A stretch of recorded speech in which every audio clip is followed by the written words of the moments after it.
Thank you for being here. My name is Meg Barnette. That's spelled B-A-R-N-E-T-T-E.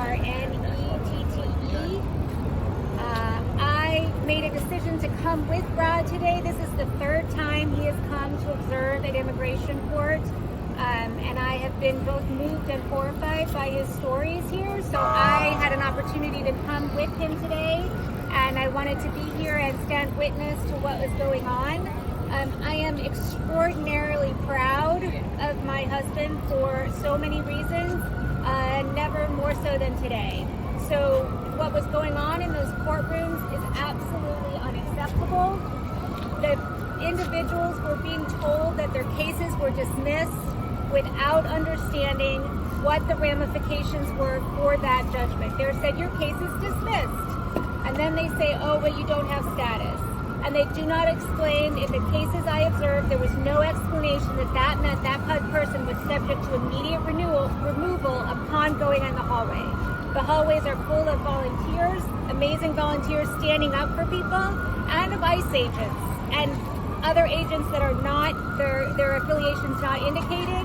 They're in full regalia. They have masks, many times pulled up to the bridge of their nose.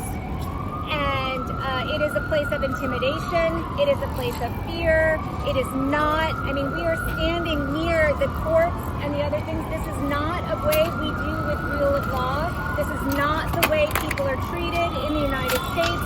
And so I feel really rattled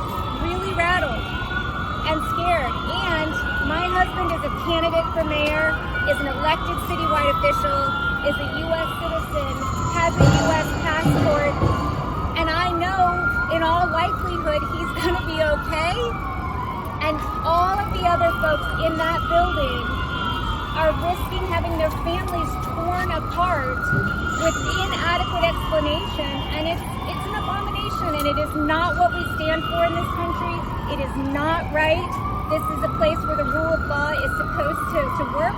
I was able to call our attorney and retain him immediately for Brad because we have the connections and the means to do so. Nobody else in those courtrooms has that. So I am confident that Brad's going to be out soon, and am very proud of him for standing up. This is just one more example. Brad's values in action. He doesn't just talk the talk. Keep going, Meg. Okay. He doesn't just talk the talk. He walks the walk.